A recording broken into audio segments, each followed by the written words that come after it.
Hi friends, ಇವತ್ತು ನಾವು ಬೇಸನ್ ಉಂಡಿ ಮಾಡೋದಕ್ಕೆ ಬೇಕಾಗುವ ರೆಸಿಪಿ ಹಾಗೂ ಸಾಮಗ್ರಿಗಳನ್ನು ನಿಮಗೆ ಹೇಳ್ಕೊಡ್ತಾ ಇದ್ದೀನಿ. ಇದು ಕಡಲೆ ಹಿಟ್ಟು ಹುರಿದು ಬೀಸ್ಕೊಂಡು ಬಂದಿದ್ದೀನಿ. ಹಾಗೆ ಇದನ್ನು ಒಂದು ಅಳತೆ ಅಂತ ಮಾಡ್ಕೊಳ್ಳೋಣ. ಕಡಲೆ ಹಿಟ್ಟನ್ನು ಅಳತೆ ತಗೊಂಡು ಇದನ್ನು ಮೊದಲು ಅಳೆಯೋಣ. ಎಷ್ಟಿದೆ ಹಿಟ್ಟು ಅಂತ ಅಳೆದು ನೋಡೋಣ.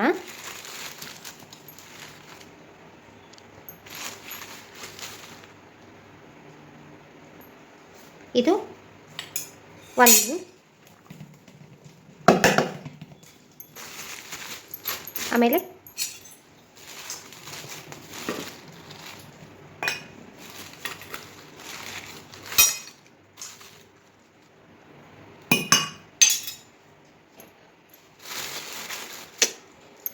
ಫ್ರೆಂಡ್ಸ್, ಮೊದಲು ಒಂದು ಬಟ್ಲು ಹಾಕಿದ್ದೆ, ಇದು ಎರಡನೇ ಬಟ್ಲು. ಇದು ಹಿಟ್ಟು ಇವಾಗ 2 ಬಟ್ಲಿದೆ. ಆಮೇಲೆ ಈ ಕಡಾಯಿಯಲ್ಲಿ ತುಪ್ಪ ಹಾಕಿದ್ದೀನಿ. ಅದಕ್ಕೆ ಒಂದು ಸ್ವಲ್ಪ ತುಪ್ಪ ಹಾಕ್ತಾ ಇದ್ದೀನಿ. ನಿಮಗೆ ಎಷ್ಟು ಬೇಕೋ ಅಷ್ಟು ನೋಡಿ ತುಪ್ಪವನ್ನು ಹಾಕ್ಕೋಬೇಕು.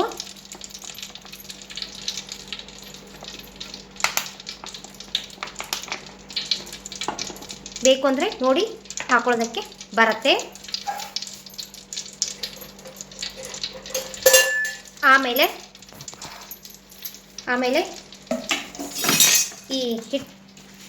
ಈ ಹಿಟ್ಟಿದೆಯಲ್ಲ, ಈ ಹಿಟ್ಟಿನಲ್ಲಿ 2 ಭಾಗ ಮಾಡಬೇಕು. ಅದರಲ್ಲಿ ದೊಡ್ಡ ಭಾಗ ಯಾವುದಿದೆಯೋ ಅದನ್ನು ನಾವು ತಗೊಂಡು ಇದಕ್ಕೆ ಹಾಕಬೇಕು.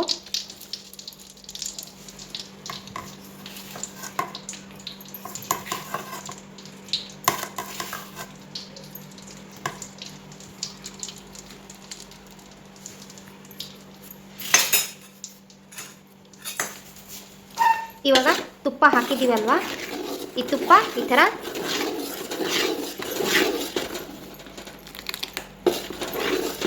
ಸೈಲಾಗಿರಬೇಕು. ಹಾಗೂ ನಮಗೆ ನೋಡೋದಕ್ಕೆ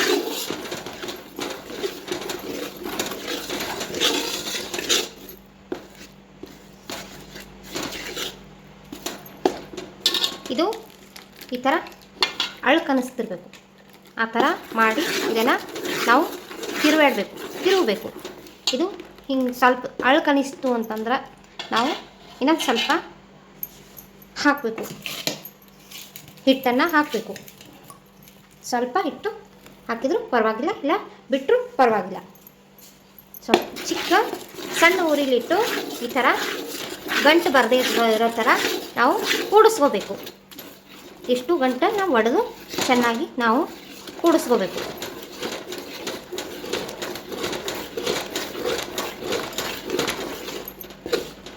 ಈ ಥರ ಸೈಲಾಗಿರಬೇಕು. ಅಂದರೆ ನಮಗೆ ಬೇಸನ್ ಉಂಡಿ ರೆಸಿಪಿ ತುಂಬ ಚೆನ್ನಾಗಿ ಬರುತ್ತೆ.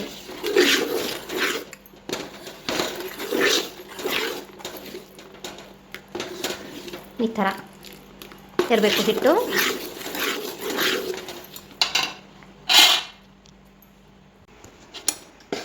ಈ ಥರ ಸಣ್ಣ ಉರಿಯಲ್ಲಿ ಆರೆಂಜ್ ಬಣ್ಣ ಬರುವವರೆಗೂ ನಾವು ಹುರಿಬೇಕು. ಹುರಿದು ಗ್ಯಾಸ್ ಆಫ್ ಮಾಡಿ ಇದನ್ನು 1 ಅವರ್. ಇವಾಗ ಇದು ಆರಿದೆ. ಇವಾಗ ಈ ಈ ಈ ಈ ಬಟ್ಲ ಅಳತೆಯಿಂದ 2 ಬಟ್ಲು ಹಿಟ್ಟು ತೊಗೊಂಡಿದ್ದೀವಿ. ಹಾಗೆ ಈ ಅಳತೆಯಿಂದನೇ 2 ಬಟ್ಲು ಸಕ್ಕರೆ ಪುಡಿಯನ್ನು ನಾನು ತೊಗೊಂಡಿದ್ದೀನಿ. ಅದನ್ನು ಇದರಲ್ಲಿ ಹಾಕ್ತಾಯಿದ್ದೀನಿ. ಸ್ವಲ್ಪ ಇಡೋಣ.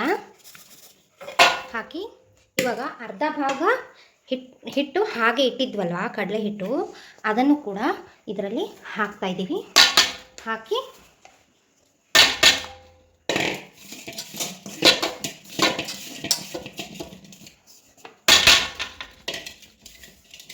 ಹಾಕ್ತಾಯಿದ್ದೀನಿ. ಇದನ್ನು ಹೀಗೆ ಈ ಥರ ಕೂಡಿಸ್ಬೇಕು. ಕೂಡಿಸಿ ಸ್ವಲ್ಪ ಇದು ಯಾಲಕ್ಕಿ ಹಾಗೂ ಜಾಜಿಕಾಯಿ ಪುಡಿ ಇದನ್ನು ಹಾಕ್ತಾಯಿದ್ದೀನಿ.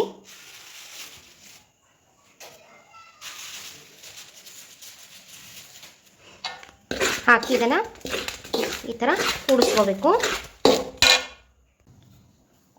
ಇದನ್ನು ಚೆನ್ನಾಗಿ ತಿಕ್ಕಿ ಮಾಡಿ ಮೆತ್ತಗೆ ಹದನಾಗಿ ಮಾಡಿದ್ದೀನಿ.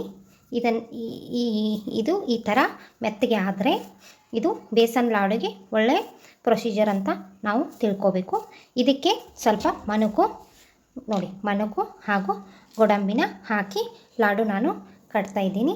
ನೋಡಿ ಈ ಥರ ಕಟ್ಟಬೇಕು. ನೋಡಿ ಎಷ್ಟು ಸ್ಮೂತಾಗಿ ಎಷ್ಟು ಹದವಾಗಿ ಬರ್ತಾಯಿದೆ. ನೋಡಿ ಬೇಸನ್ ಲಾಡು ಇವಾಗ ರೆಡಿ. ಸೂಪರ್ ಆಗಿರುವ ಬೇಸನ್ ಲಾಡು ರೆಡಿ ಆಯಿತು.